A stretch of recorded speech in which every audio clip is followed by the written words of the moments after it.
Hello, Salajaya. Sunset for Junta Honda.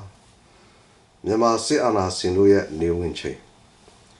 Digni down Korea drain. Duma Yita Jare Nema ye newinchemu. Newinchemu. Upon Yini Jare Nema Sikons on the Russia, Iran. Sare Tia the Saline Sa Ana Thing Tajare Ana Simia Thing Chilandui Sani Babi Russia, North Korea, Iran, Belarus, Net Yamananga, Dinang Agu Palmi Eurasia, Padinian Surajigo,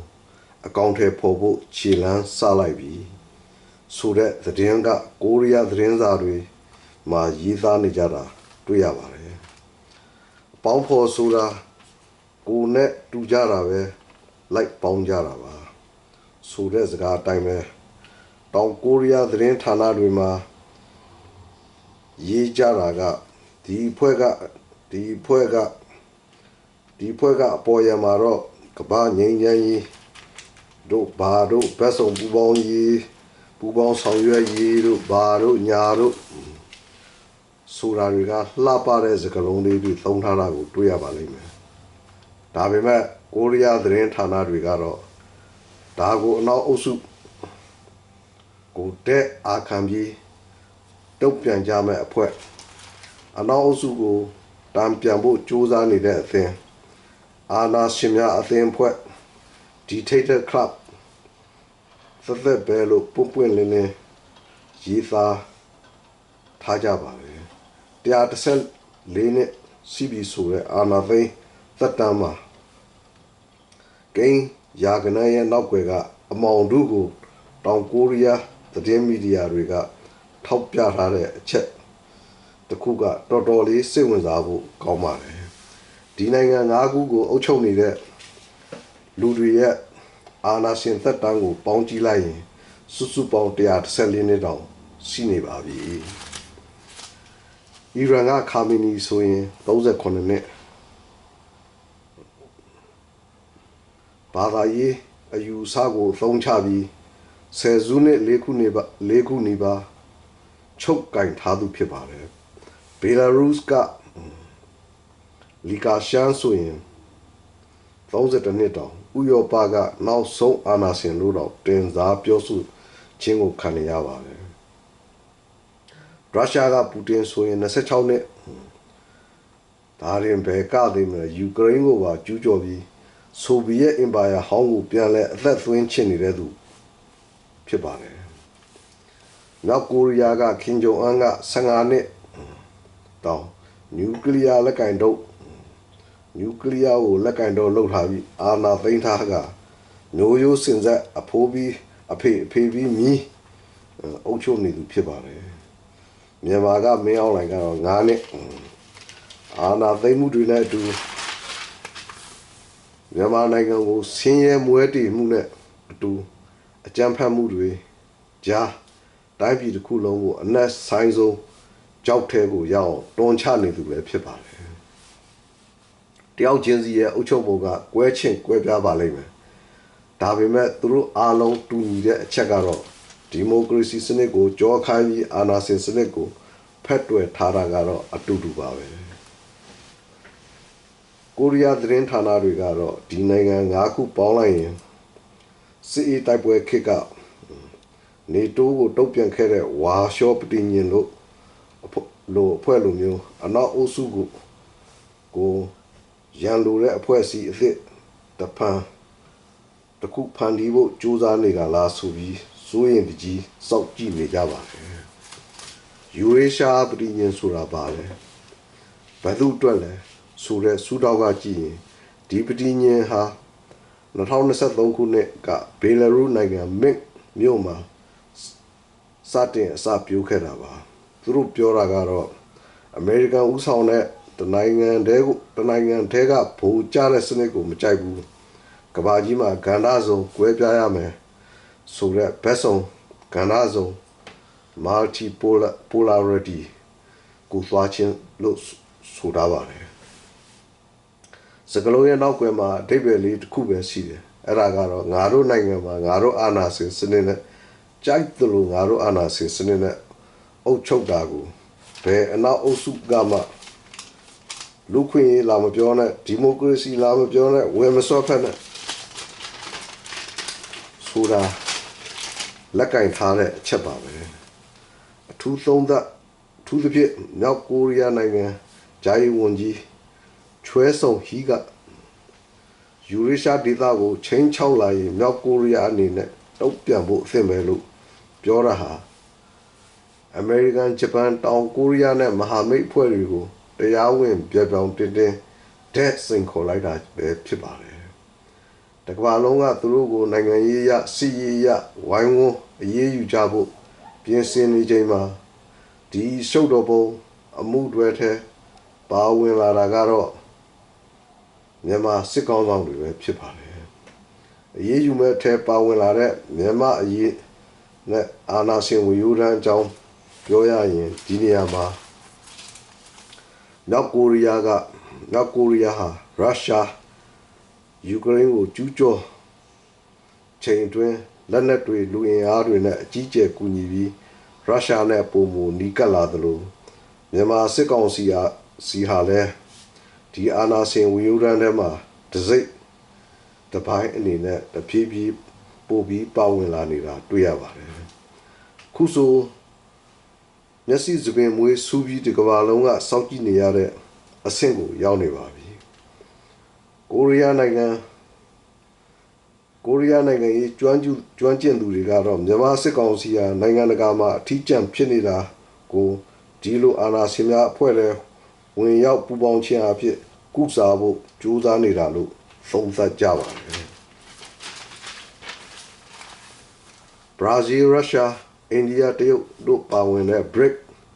လိုနိုင်ငံမျိုးကတော့အနောက်အုပ်စုကိုတရားဝင်ရန်သူလိုပေါ်တင်းမိုးမရဲတွန်းဆုပ်ပြီးနေတာကိုတွေ့ရပါတယ်မသတ်မှတ်ရေးတွန်းဆုပ်ပြီးမသတ်မှတ်ရဲသေးချိန်မှာမြန်မာပါဝင်ဒီနိုင်ငံ၅ခုကတော့ငါတို့ကအနောက်အုပ်စုနဲ့တိုက်ရိုက်ဆန့်ကျင်ဘက်ပဲလို့ပြောင်းတင်းပြသလိုက်တဲ့သဘောပါပဲယူရေရှားဆိုတာကတော့ယူရိုနဲ့အေရှားပေါင်းထားတဲ့တိုင်းတစ်ခု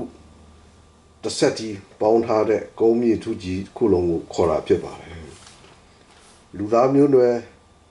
ငြိမ်းချမ်းရေးလို့ကြိုက်သလောက်អော်နေပါစီလက်တွေ့မှာတော့ကိုယ်နိုင်ငံသားတွေကိုသတ်ပြီးဗိုလ်ကျစိုးမိုးနေကြတာကတော့လက်တွေ့ပါပဲနိုင်ငံတကာကဝိုင်းပယ်ထားတော့ငါတို့လည်းအဖို့ရှိတယ်ဆိုတာကိုပြသလိုက်တာပါပဲလို့ဖေဘက်ညှိနေတာပါပဲရုပ်တရက်ကြည့်လိုက်ရင်တော့ကိုယ့်ဘက်မှာအဖို့ရှိတယ်အားကောင်းတယ်လို့ဝါဒဖြတ်နေပြီမဲ့တကယ်တမ်းမှာတော့နိုင်ငံရေးရစီးရေးရတကဘာလုံးကဝိုင်းဝန်းပိတ်ဆို့အရေးယူခံရမဲ့အမှုတွေတွေကိုရှယ်ယာဝင်ယူလိုက်တာနဲ့တူနေပါတယ်။သမိုင်းကိုပြန်ကြည့်ရအောင်အာနာရှင်တွေစုပေါင်းပြီးတီရှောက်ထားတဲ့မဟာမိတ်ဆိုတာကပြည်သူဆန္ဒမပါတဲ့အတွက်ဘယ်တော့မှခိုင်မြဲလေးမရှိပါဘူး။ကိုရီးယားမီဒီယာတွေရဲ့အမြင်ကတော့ဒါဟာခင်းနောက်ပြန်ဆွဲနေတဲ့မဟာမိတ်တစ်ခုသာဖြစ်ပါတယ်မြန်မာအရေးဟာလည်းဒီလို114နှစ်အာဏာရှင်အသင်းထက်မှာနှစ်မိုးနေသူရတော့ကမ္ဘာအလယ်မှာမျက်နှာပွင့်ဖို့ခဲရင်နေဦးမှာဖြစ်သလိုပြည်သူတွေရဲ့လွတ်လပ်မှုဟာလည်းဒီယူရေရှားအမောင်တူအောက်မှာပိတ်မိနေဦးမှာအမှန်ပါပဲရုရှားအနေနဲ့ယူကရိန်းစစ်ပွဲကြောင့်နိုင်ငံတကာမှာအထီးကျန်နေခြင်းမြန်မာစစ်ကောင်စီကိုလက်နက်နဲ့နည်းပညာထောက်ပံ့ပေးခြင်းအဖြစ်အာရှပစိဖိတ်ဒေသမှာခြေကုပ်ယူနိုင်ဖို့ကြိုးစားနေသလိုစစ်ကောင်စီဘက်ကလည်းမြန်မာလူထုရဲ့တော်လှန်ရေးအရှိန်ဟုန်ကိုရုရှားစီကရတဲ့လေကြောင်းအင်အားနဲ့လက်နက်တွေကိုသုံးပြီးအတင်းအာရမထိန်းချုပ်ဖို့ကြိုးစားနေတာပါဒါပေမဲ့မြန်မာလူထုရဲ့ຫນွေဦးတော်လှန်ရေးဟာလက်နက်အင်အားထက်စိတ်ဓာတ်အင်အားနဲ့နယ်မြေစိုးမိုးမှုပေါ်အခြေခံနေတာကြောင့်ရုရှားစီကဘလောက်ပဲ အကူအညီရပါစေစစ်ကောင်စီအနေနဲ့တနိုင်ငံလုံးအတိုင်းအတာနဲ့ဆုံးနေတဲ့အုပ်ချုပ်ရေးရန်ရာကိုပြန်လည်တည်ဆောက်ဖို့ဘယ်လိုမှမဖြစ်နိုင်တဲ့အကြောင်းသုံးသပ်လိုက်ရပါတယ်အနည်းချုပ်ပြောရရင်ရုရှားနဲ့ပေါင်းပြီးယူရေးရှားလိုမျိုးအာဏာရှင်အသင်းထက်ပါဝင်နေခြင်းဟာမြန်မာအရေးကိုပြည်တွင်းစစ်ကနေဒေသတွင်းပထဝီနိုင်ငံရေးပဋိပက္ခကြားတဲ့ပုံမနစ်မွန်သွားစေပြီးအာဏာရှင်စနစ်နှီးကုံချုပ်ရေးကိုသာပုံမမြန်ဆန်စီမှာဖြစ်ကြောင်းလာဟောက်တစ်ခုသာဖြစ်ပါလိမ့်မယ်ခင်ဗျာကိုရီးယားသတင်းသမားများသုံးသပ်ချက်နဲ့ကျွန်တော်ရဲ့သုံးသပ်ချက်တချို့တင်ပြပါရစေစိတ်ကြီးလည်းမရှိလို့ပါကျွန်တော်ဟာစစ်မြေပြင်မှာကြီးပြင်းလာတဲ့သူတစ်ယောက်ပါဆိုရှယ်လစ်ခေတ်မှာကြီးပြင်းလာတဲ့သူတစ်ယောက်ပါဦးနေဝင်တီဆောက်သမျှလုပ်ငန်းဆိုင်စက်ရုံအလုပ်ရုံအကုန်ရင်းပြုတ်တယ်အကုန်ဝိုင်းခိုးအကုန်ဝိုင်းလိန်ကြနဲ့ဦးနေဝင်လဲခိုးတနိုင်ငံလုံးတစ်ခိုးဖြစ်ကုန်တယ်ငပိခိုးစားခိုးတဲ့လူဟာနိုင်ငံတီဆောက်လို့ဘယ်လိုမှမရနိုင်ပါဦးသားဆွေတက်လာတယ်ကနေဒါတရားကိုမြန်မာငွေ3သိန်းကျော်ပေါင်းဝန်းကျင်ရှိတယ်လူတစုပဲချမ်းသာသွားတယ်အများစုမှာဆင်းရဲပြီးထိုင်းမလေးရှားစင်ကာပူကိုရီးယားဂျပန်တကမ္ဘာလုံးအနှံ့မှာမြန်မာပြည်သားများအလုတ်ထွက်လို့တယ်ပဲပြောကျွန်းထွက်ခန့်တယ်ပဲပြောဒါလည်းဆင်းရဲနေတာပဲတော့စုတက်လာတဲ့ငွေစီးနည်းနည်းလေးငြိမ်သွားတယ်ဦးမင်းအောင်လိုက်တက်လာပြန်တော့ဒေါ်လာဈေးရွှေဈေးစားစရာဈေးတွေကုန်စည်နှုန်းတက်အကုန်တက်အဆမတန်ဈေးခုန်တက်သွားပြန်တယ်ပြည်သူတွေစားဝတ်နေရေးအဆင်မပြေရုံများမကငတ်တလက်ပြတ်တလက်ဖြစ်သွားတယ်နိုင်ငံတနိုင်ငံမှာတော့၎င်းအိမ်မှာတော့၎င်းစီးပွားရေးကျဘဏ်စနစ်ပြတ်ပြီးဆိုတာနဲ့အဲ့ဒီနိုင်ငံဒေါ်လာပုတ်ကမှုကြီးစပြီးကြီးလာပြီးသားမှတ်လိုက်ပြီတော့ရောဘာခါယူစာကီရဲ့စကားရနိုင်ငံတနိုင်ငံကိုလေပတ်နေတာကဒီမိုကရေစီလည်းမဟုတ်ဆိုရှယ်လစ်လည်းမဟုတ်ကွန်မြူနစ်လည်းမဟုတ်ပါနိုင်ငံတနိုင်ငံကိုလေပတ်နေတာကဘဏ်တွေပါဘဏ်စနစ်ပြည့်ရင်အဲ့ဒီနိုင်ငံပြတ်ပြီးလို့ပြောလို့ရတယ်နောက်တစ်ချက်ကွန်ပျူတာကပြောတယ်အုပ်ချုပ်သူများဟာတိုင်းသူပြည်သားများကိုစားပေးဝန်ဆောင်မှုကောင်းစွာမပေးနိုင်ဘူးဆိုရင်သဘုံထားပြီးသားမှတ်လိုက်ပြီတော့ဘာစနစ်ကိုနားမလဲစားပေးဝန်ဆောင်မှုကိုလည်းမသိဒါကြောင့်ဦးမင်းအောင်လိုက်အတွက်ကုရနတ္ထိဆေးမရှိတော့ပါဒီအလွဲမားတွေဟာတကယ်တော့ဟို1948ကလေးကဦးနုလက်ထက်ကလေးကစားခဲ့တဲ့ပြဿနာတွေပါနိုင်ငံရေးနားမလဲစီးပွားရေးမသိခန်းညံ့နိုင်ငံရေးသမားတွေတိုက်အောင်ကတက်လုံးလိုက်တာနိုင်ငံစုပ်ပြတ်ပြီးလူတစုချမ်းသာသွားတယ်လီကွမ်ယူကပြောတယ်တိုင်းပြည်တစ်ပြည်မှာခန်းညံ့ကောင်တကောင်တက်ပြီးခေါင်းဆောင်ဖြစ်လိုက်လို့ကတော့ဒီနိုင်ငံကန်ဆိုးမိုးမောင်ကြတာတဲ့ဆိုပြီးသာသတ်မှတ်လိုက်ပြီတော့ပွဲတွေကတော့တစ်ခုပြီးတစ်ခုယူနေကြတာပဲဘာမှလည်းမတတ်နိုင်ငံဒီလောက်ထိစုပ်ပြတ်သွားတာဒါကြောင့်မို့ဒီနိုင်ငံကြီးဒီလောက်ထိစုပ်ပြတ်သွားတာဒေါ်လာညီကိုများဇွဲစီးနဲ့တစ်ချက်လေးတောက်ထားလိုက်ပါအရေးချင်းမဲ့ပြီးဇာရိတပျက်စီးနေတဲ့စာကားစားဟာမကြခင်ပြိုလဲပျက်စီးပြီးအနိစ္စသဘောနဲ့ကိစ္စချောတော့မှဖြစ်ကြောင်းပြောကြားလိုက်ပါတယ်